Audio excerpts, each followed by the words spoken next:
지난주일 기도의 시간에 내 주요 뜻대로 하나님께 우리가 찬양을 드렸습니다.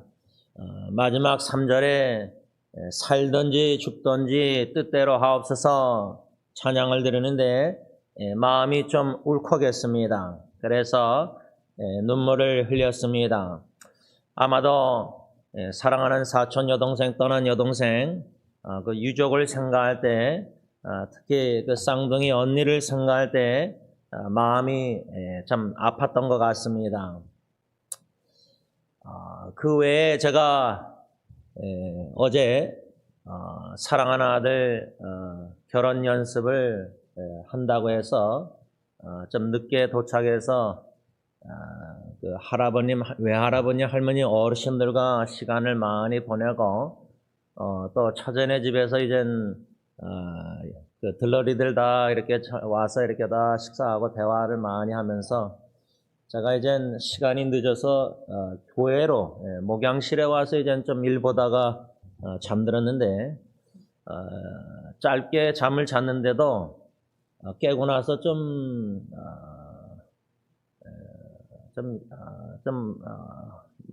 머리가 말끔하지 않고 꿈속에서 한 형제를 본 것 같아요.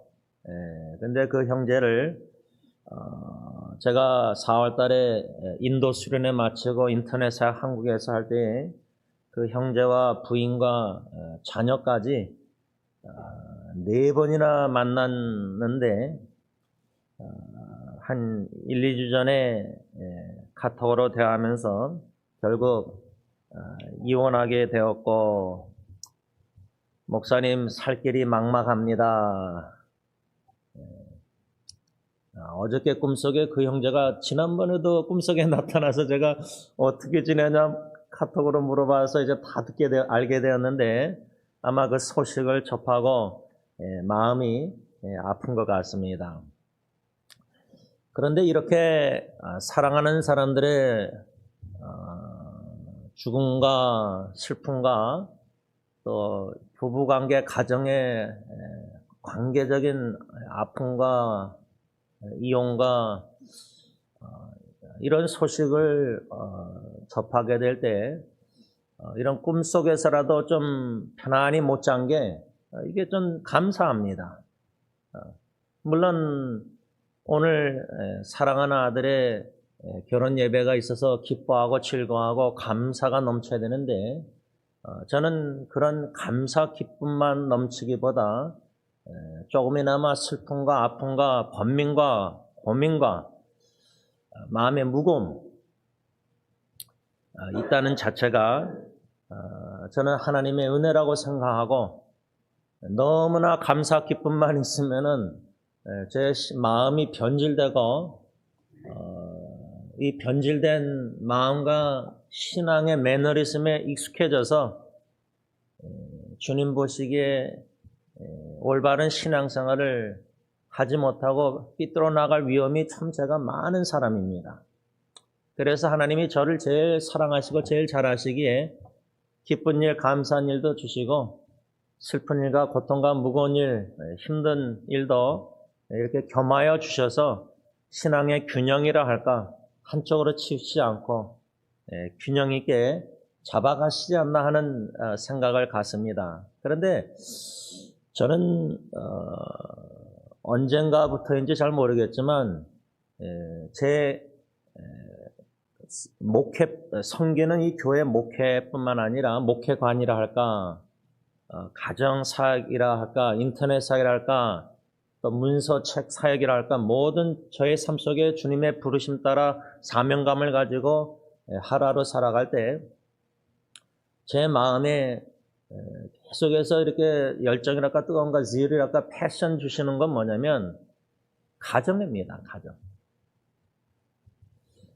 승리장로교회 새사역 공동체도 보면요, 제가 볼 때는 뭐 혼자 나오고 부부가 나오고 자녀들 나오고 뭐 이렇게 다 따로따로 이렇게 있지만은 새사역 식구들을 이렇게 생각하면서 기도하고서 볼 때에 이분들의 개인의 신앙생활이 주님 앞에서 1:1 관계가 물론 제일 중요하지만 그러한 신앙, 주님과의 일대일 관계의 신앙이 이웃사랑 실천에 있어서 제일 먼저 가정에서 실천이 안 되면은, 생활화가 안 되면은 신앙이, 표현이, 믿음이,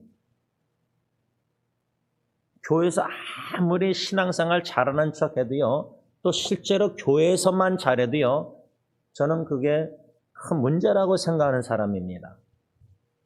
오히려 교회에서 신앙생활 열심히 직분자 잘하면은 칭찬하고 보기 좋고 교회나 교회에 힘이 되니까 목회자라서 저는 그게 기쁘고 감사하지가 않습니다. 염려가 됩니다. 교회에서는 이렇게 잘하시는데 자녀들을 통해서 알게 되는 가정의 삶을 보면은 목회자로서 염려가 됩니다. 또 부인들의 입장에서 남편을 얘기를 들을 때 염려가 됩니다. 충분히. 그런 마음에 큰 관심과 기도와 초점과 집중해서 기도하면서 목회하면서 나아갈 때, 사역하면서 말씀 사역할 때 결국 이렇게 부부관계 갈등 심화되고 여러 가지 속에서 이혼하고 갈라서고 이젠 자녀들이 겪어야 될 앞으로 그 고통, 또 한국에서는 특히 이젠 막막한 삶, 그럴 때 이런 정신질환도 안 그래도 있는데 약을 먹는데 우울증이나 이렇게, 그렇죠? 그 어려움이 짓눌린 무거운이 한꺼번에 몰아닥칠 때 그게 이제 가정에 있어서 부부관계나 자녀 여러 가지 부모님 이렇게 무겁게 크게 다가올 때요, 실제로 그 지체들의 입에서 나오는 단어가 뭐냐면, 목사님 혹시나 잘못된 판단할까봐, 그 한마디가 저는 가볍게 들리지가 않아요. 너무 염려가 돼요.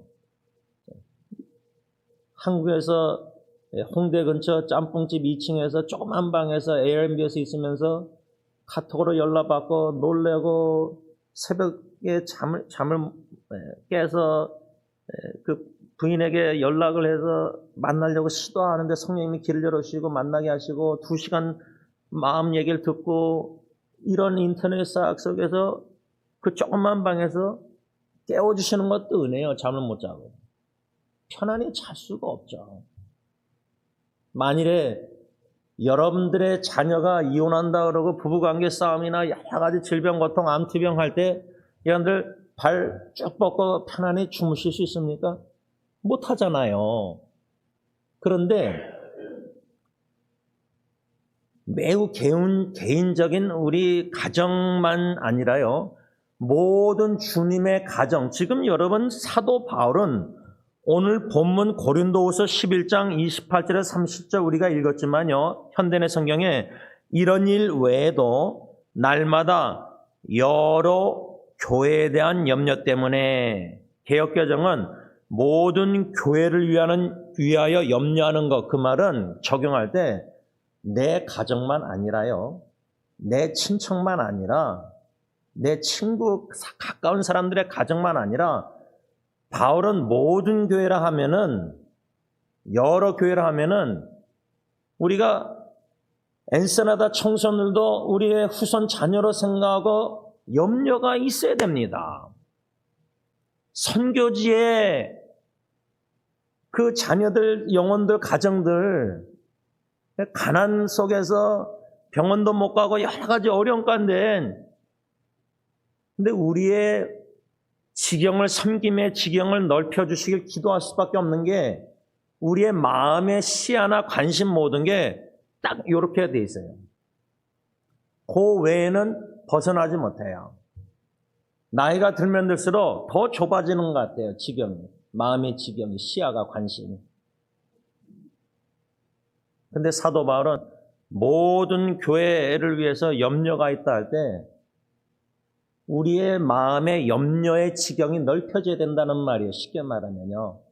아니, 목사님, 성경에 염려하지 말고 걱정하지 말고 주님께 다 맡기라 했는데 어떻게 염려의 지경을 넓히라고 말하십니까? 섬김의 지경을 넓히려면요, 염려, 무거움의 지경이 넓혀져야지 그 영혼들을 향한 관심이 생겨서 기도하면서 섬기게 됩니다.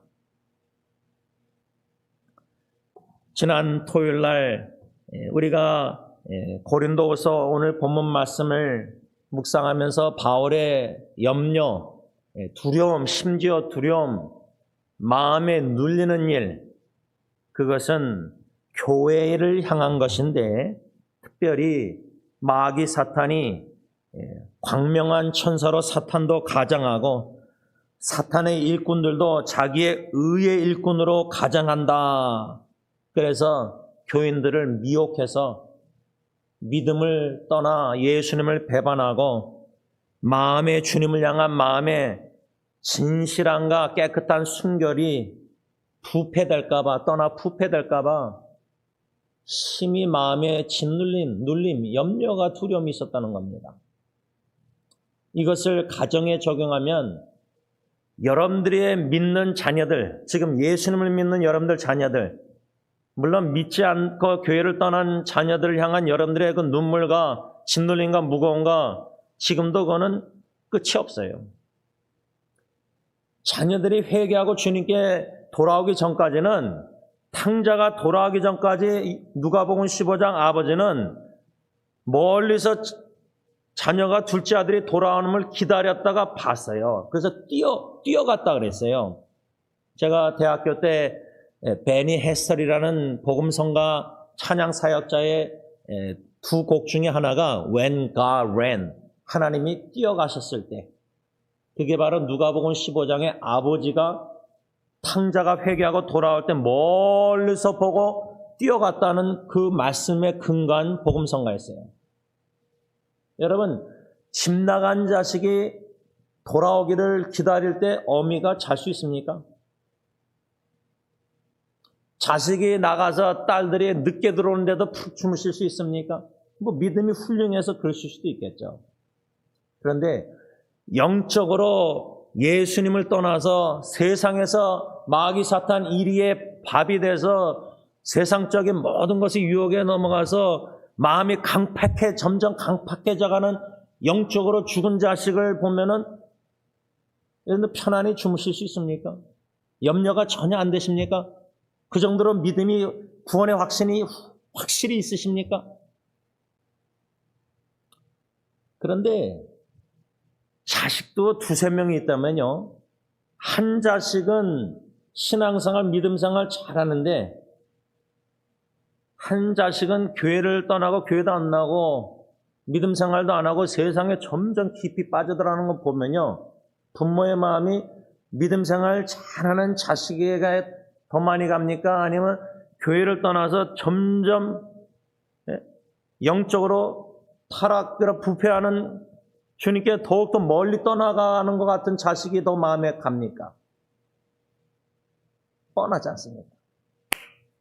제가 여러분들에게 딜런 예리는 신앙생활 잘하고 뭐 신학교 가겠다라고 일본 선교 가겠다고 그러지만 막둥이가 예수님 안 믿고 예배도 안 드리고 뭐 그럴 때 제가 여러분들에게 육신의 생명을 걸고 주님 나 육신 불러가도 죽어도 내 자식 영혼을 살려주세요. 기도. 그게 나오게 되더라고요. 이러면 제가 지금 이렇게 가정 설교를 나누면서 마음이 그렇게 잔잔하지가 않습니다. 감정이 울컥해요. 근데 제가 지금 여러분들에게 나누는 제 마음은 여러분들의 자녀손들이에요. 제 자녀들보다 여러분들의 자녀손들을 생각할 때 여러분들의 간절한 눈물의 마음의 기도 있지 않습니까? 사도 바울은 교회를 향한 마음의 무거움과 염려와 눌림, 그것을 저는 담임 목사로 생각할 때 승리교회 세사역 식구들, 성도들을 향한 그런 염려와 두려움과 무거움과 제 마음에 눌림이 더 커지기를 기원합니다. 원합니다. 그저 성도님들이 교회를 왜 못 오셨는가, 뭐 가정에 문제가 있는가, 뭐 목사 설교에 시험에 들었는가, 처음에는 목회하면서 그런 생각이 저절로 들었습니다. 저절로 듭니다. 그거는 그냥 세상 직장에 8시부터 5시까지 뭐 9시부터 그런 생각 염려가 아니라 끝이 없습니다. 침대에 누워서도 저절로 생각납니다. 잠을 못 잡니다. 신경이 예민해집니다. 스트레스가 몰아칩니다. 마음에 무거움이 있습니다.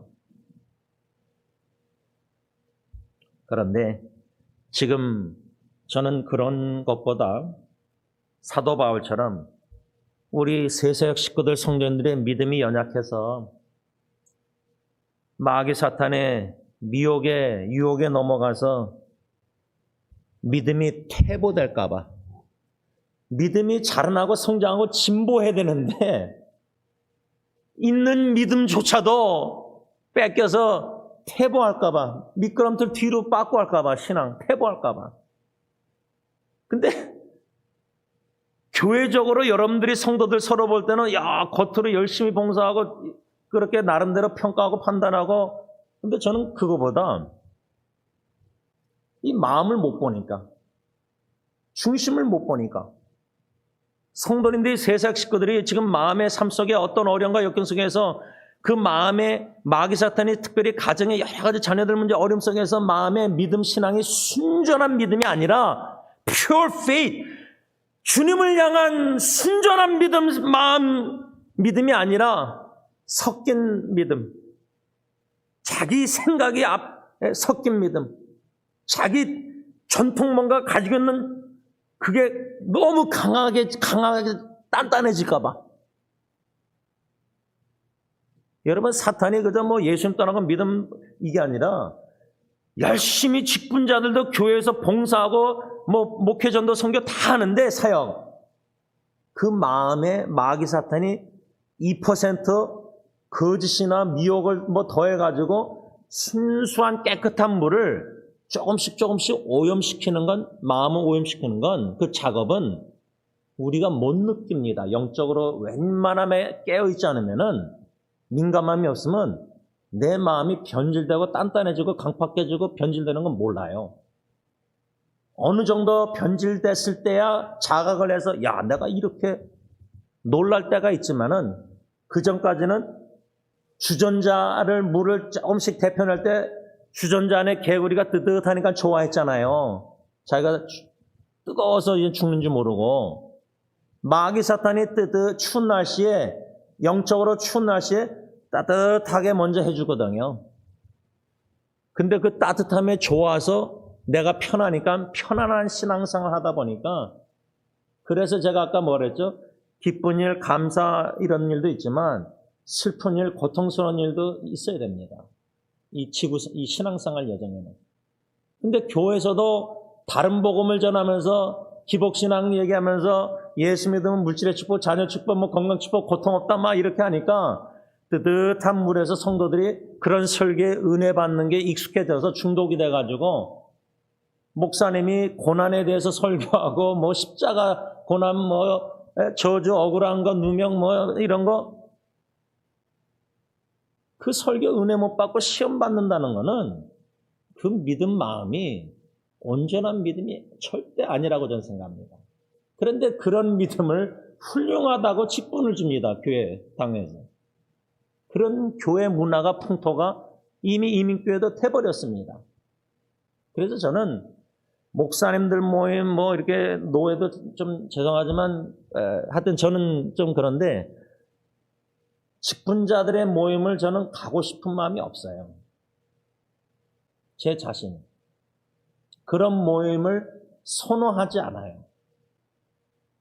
단체적으로 주님의 일을 열심히 하는 순수한 시작은 그렇게 할지 모르지만 변질되어가는 모습을 기독교 신문에서, 뭐 신문도 100% 못 믿겠지만 이 모임들이, 이 직분자들이 모이면 3, 40년 신앙생활 하신 분들, 교회에 대해서 뻔히 잘하는 분들,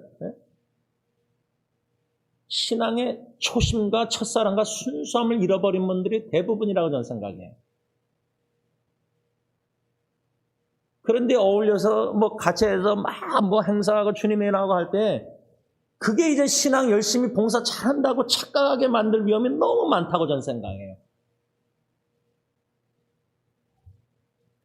마음의 신앙의 믿음의 태보와 마음의 변질과 이런 위험이 저부터 해서 여러분들이나 다 똑같이 다 있다고 저는 생각해요.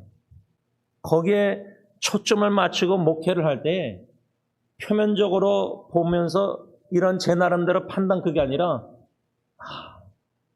염려가 돼요. 걱정이 돼요.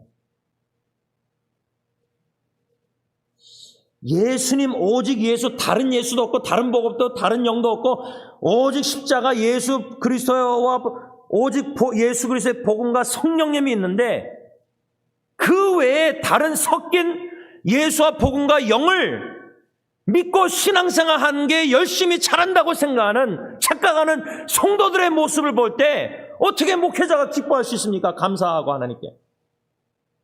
근데 그것을 제가 염려한다고 말해서 성도님들이 들을까? 성도들이 이해할까? 성도님도 그런 같은 염려가 자신의 신앙에 있는가? 대부분이 없다고 저는 생각해요. 그래서 그냥 하나님께 기도할 뿐이에요. 우리 각자가 목회자뿐만 아니라 가정의 가장으로서 엄마 아빠로서 자녀 할아버지 할머니로서 여러 가지 이런 마음의 염려와 걱정과 무거움과 눌림이 있을 때 그 무거움으로 눌림으로써 눈물이 있다는 자체를 감사히 여기시길 바랍니다. 그것마저 없으면 우리 마음 농사 묵은 땅 기경 안에서요 그냥 햇빛에 쨍쨍쨍 마른 땅이 돼버리면 그 강팍한 마음에 지금 설교 여러분들 들리지도 않으십니다.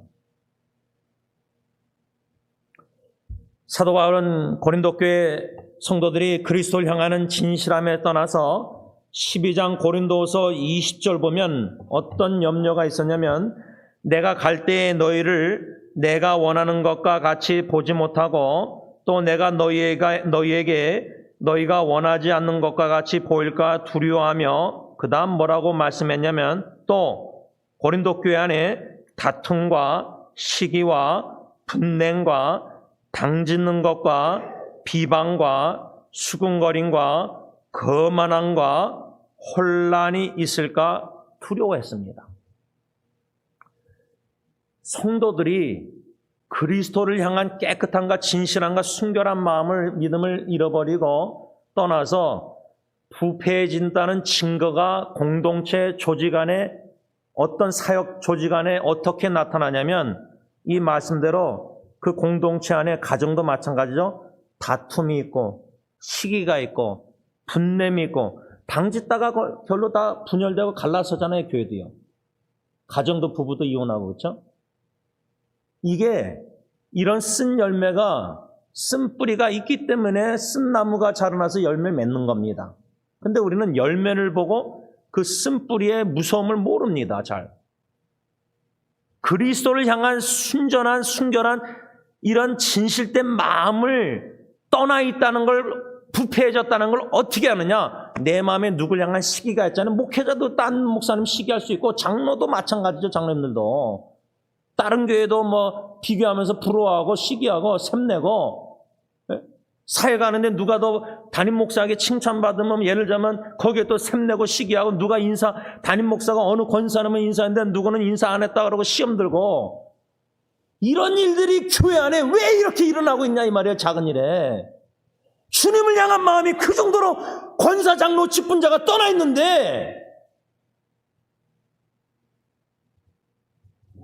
거기에 대한 마음의 염려, 두려움 그 두려움이 뭐 그냥 섭섭하고 싸우고 시기에 질투해서 교회가 당짓고 싸우고 이게 아니라 그 영혼의 마음에 주님을 향한 진실함과 깨끗함이 부패해졌다는 거예요. 그 정도로 그 영혼이 지금 썩어져 가고 있다는 거예요. 우리가 맡았던 영혼들이 갈라서 나가도 근데 그 영혼을 향한 기도가 안 나옵니까?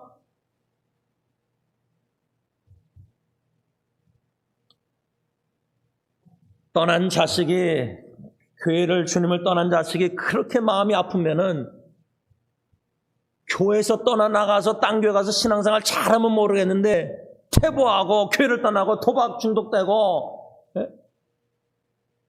가정이 붕괴되고 그런 소식 들으면 마음이 편안하십니까? 아니지 않습니까? 또 사도 바울은 12장 21절에 또 내가 다시 갈 때에 내 하나님이 나를 너희 앞에 낮추실까 두려워하고 또 내가 전에 죄를 지은 여러 사람의 그 행한 바 더러움과 음란함과 호색함을 회개하지 아니함 때문에 슬퍼할까 두려워하노라. 여러분, 이 두려움 있으십니까? 내 배우자 자식이 회개하지 않는 모습 볼 때 않을까봐 두려움이 있으십니까? 근데요, 저는요, 제 아내나 들런예리 연애보다 제 자신이 회개하지 못하는 무능력함과 연약함 속에 있습니다. 발버둥 치고 있습니다. 몇십 년 동안. 이 긴장을 놓을 수가 없어요. 지금 여러분들의 신앙생활의 마음과 자아 성찰하실 때요, 내가 무엇을 회개되는가 아십니까? 이렇게 질문했을 때 아무것도 생각이 안 나고 계시다면은 여러분들이 온전한 완전한 신앙생활을 하고 있든지 첫째, 둘째는 마음이 그 정도로 강팍해져 있다는 겁니다. 제가 볼 때는. 내가 무엇을 하나님 앞에 잘못했는지 모르고 있다는 것은 자아 진단, 영적으로 병든 진단할 능력이 상실했다는 정도예요. 심각한 겁니다. 영적으로 병든 거. 근데 그걸 몰라요. 환자인지 몰라요. 건강한 줄 알아요. 바리새인처럼.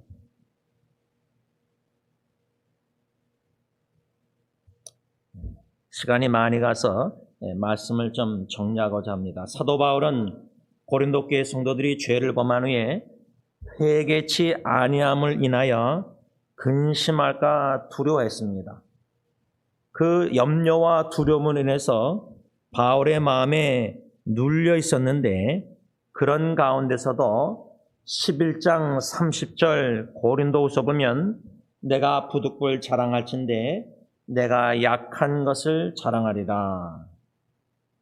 이런 약함은 축복입니다. 자랑해야 됩니다.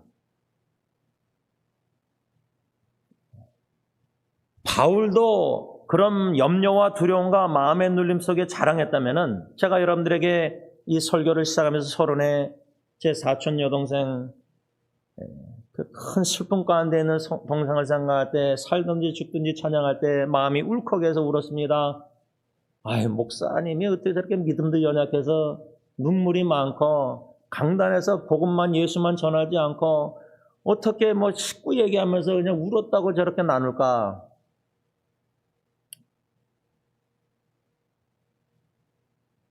그렇게 생각하는 성도님이 없다면 다행이지만 있으시면은 여러분들의 담임 목사의 연약한 이 모습입니다. 근데 이 연약함을 나누기가 쉽지 않을 수도 있겠지만은 나눔의 기쁨이 있습니다. 제가 한 그 기쁨만 나누고 마치겠습니다. 어저께 처제 집에서 이제 이제 앞으로 며느리 될 제시카의 그 어머님뿐만 아니라 그 어머님의 부모님을 제가 이제 마음에 많이 신경을 써서 좀 어르신들이니까 92세 그 아버님은 이제 92세.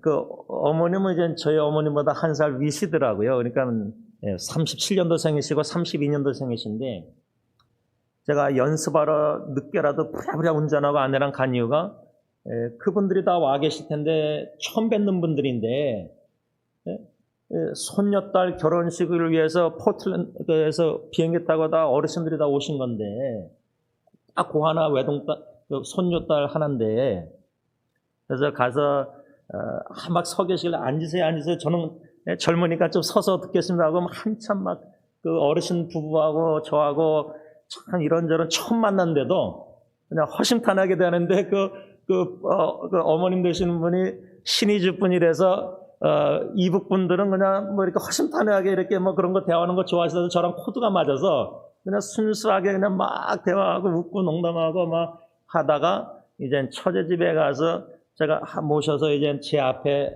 앉게 하셔서 이제 대화할 때에 그 아버님 되시는 분이 이제 그 군대에서 30년 이제 중령으로 이제 리타하신 분인데 대대장까지 포병부대 19살 때 이제 그 6.25 전쟁에 나가셨던 분이에요. 그래서 말이 없으시대요. 부인 말로는 남편이. 근데 어저께 남편분 저랑 대화하다 입에서 아내 칭찬도 듣고 아내분이 65년 결혼 생활에 마음은 있는 거 아는데 표현을 처음 들었대요. 그러면서 이제 식사할 때 그 이런저런 얘기를 하시다가 그 아버님이 30년 전에 포틀랜드로 이민 오셔서 따님들 있는 대로 그 포틀랜드도 시애틀보다 그렇게 억수로 비가 많이 온다 그러네요.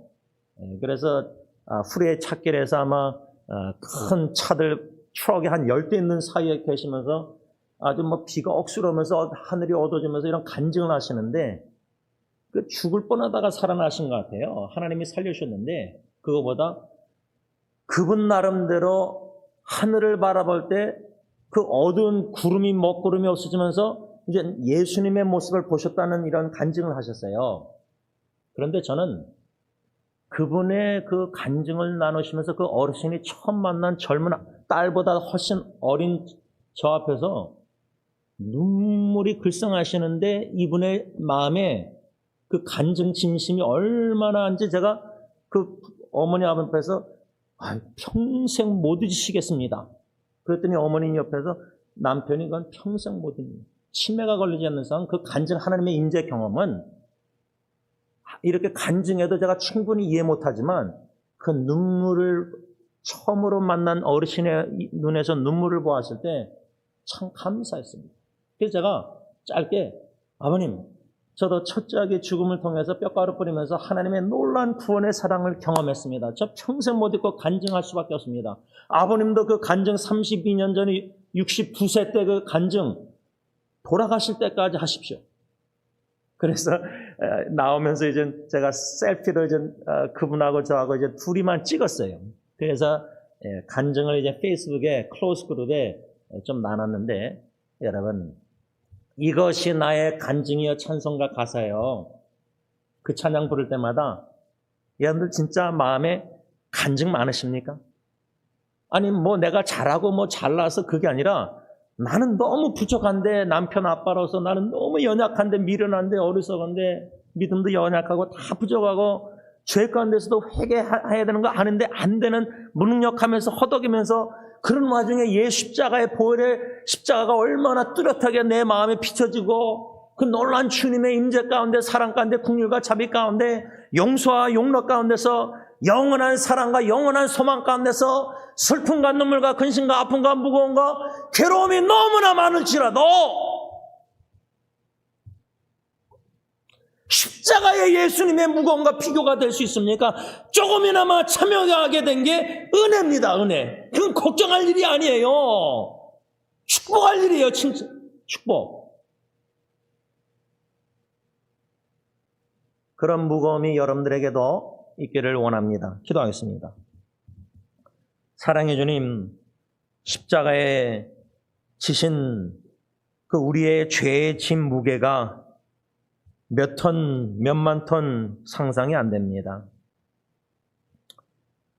그것을 어떻게 좀 상상할 수 있냐면 내가 내 죄만 생각해도 회개해야 되는데 안 되는 자신의 모습을 볼 때 원로 목사님 로마서 7장 설교처럼 두 법, 마음은 하나님의 법의 말씀에 계명에 순종하고 그렇게 살고 싶은데 육체의 법 또 다른 법이 그렇게 마귀 사탄 자극해서 죄를 범하게 만드니 권고한 사람이로다. 그러나 예수 그리스도의 십자가에 나의 모든 죄의 짐을 지시고 죽으신 그리스도로 말미암아 더 이상 정죄함이 없을 뿐만 아니라 의롭다 칭해 주신 이 놀라운 구원의 사랑 축복 은혜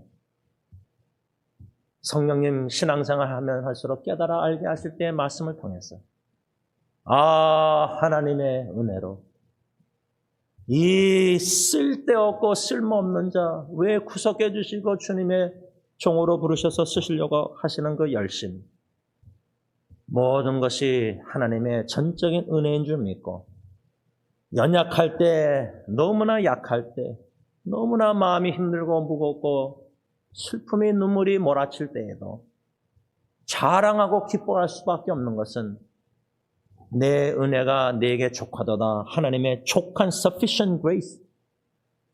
그 족한 은혜가 나의 연약한 무거운 짓눌린 눈물 다 고통 덮어주시고, 리스토어 영혼을 소송 일으켜주시고, 오뚜기처럼 쓰러져 있던 영혼 리프레시 해주시고, 리처지 해주시고, 리바이 분케 하셔서 오늘도 저 높은 곳을 향해서 달려나가게 하시니 진심으로 감사합니다.